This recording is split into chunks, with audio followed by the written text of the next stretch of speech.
The Reverend Dr. William Archer Rutherfoord Goodwin was an Episcopal priest, historian and author. As the rector of Bruton Parish Church, Goodwin began the 20th-century preservation and restoration effort which resulted in Colonial Williamsburg in Virginia. He is thus sometimes called the Father of Colonial Williamsburg.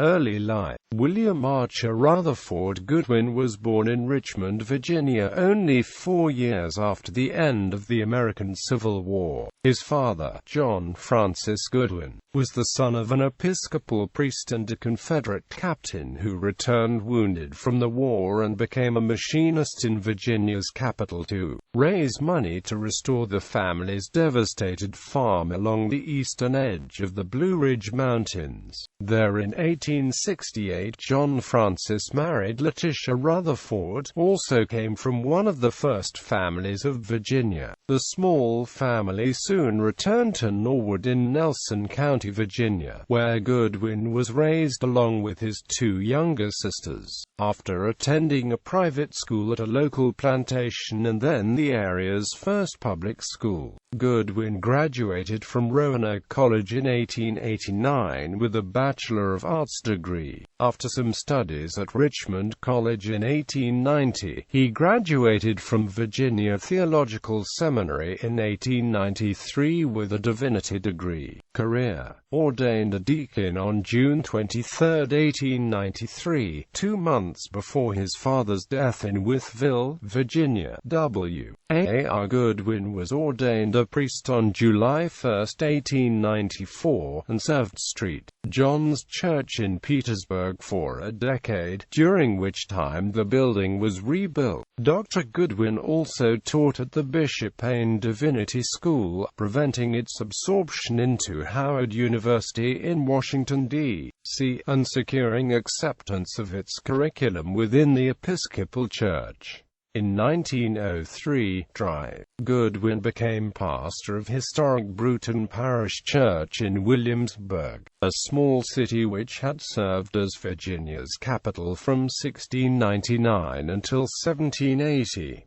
In that year, from Petersburg, Goodwin published a historical sketch of Bruton Church, Williamsburg, Virginia. Aside from the College of William and Mary, founded in the 17th century, he had largely left Williamsburg behind after the General Assembly moved Virginia's capital to Richmond during the American Revolutionary War. Inspired by his historic parish with its many still standing 18th-century buildings, Goodwin continued the fundraising, preservation and restoration of the aged and historic church building which his predecessor had begun, using information gathered from town and church records.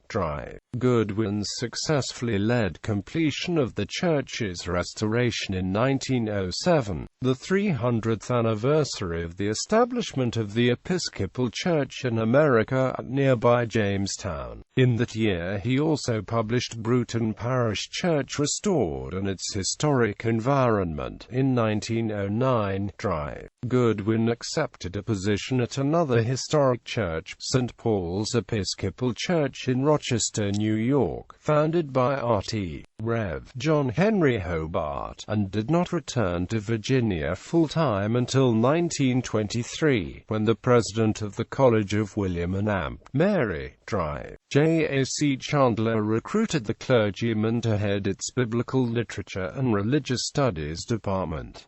While in New York, Goodwin had continued publishing. Indiana 1916, East, P. Dutton published his The Church in Chains, and in 1921, Morehouse Publishing published his Handbook for Clergy and Laity Concerning Episcopal Church Practices, for which Bishop Charles Henry Brent wrote a foreword. In 1923, the centennial of Virginia Theological Seminary, Dutton also published the first volume of the 2-volume history of that seminary, which Goodwin had begun editing in 1914 in connection with an address concerning Virginia's second bishop, former New Yorker Richard Channing Moore.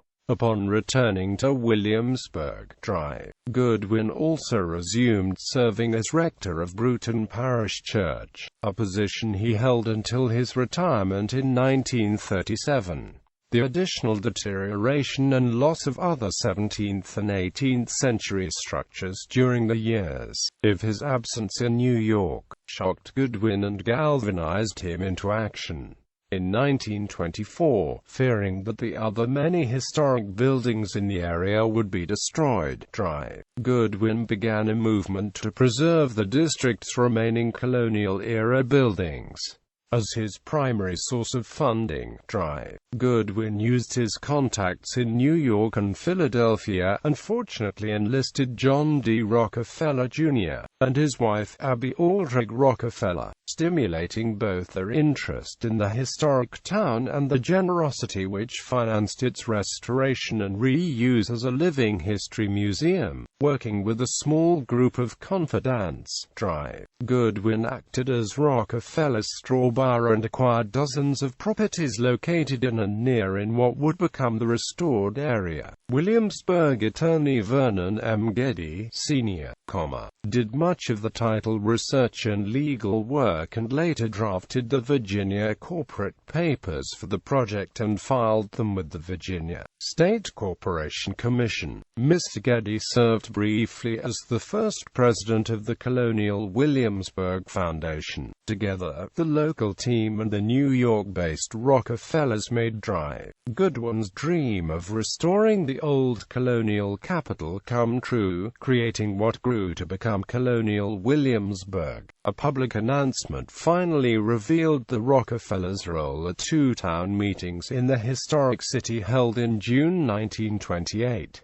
Death and legacy. Dr. Goodwin died in Williamsburg in 1939, and was buried in his beloved parish church. Today Colonial Williamsburg's historic area occupies 173 acres and includes 88 original buildings and more than 50 major reconstructions. It is joined by the Colonial Parkway to the two other sides of the historic triangle. At Jamestown, in 1607, England established its first permanent colony in the Americas. At Yorktown in 1781, the Continental Army under George Washington won a decisive victory during the American Revolutionary War to end British rule. Virginia's historic Triangle area is a major tourist attractions, with Dr. Goodwin's Bruton Parish Church and Colonial Williamsburg as the centerpiece.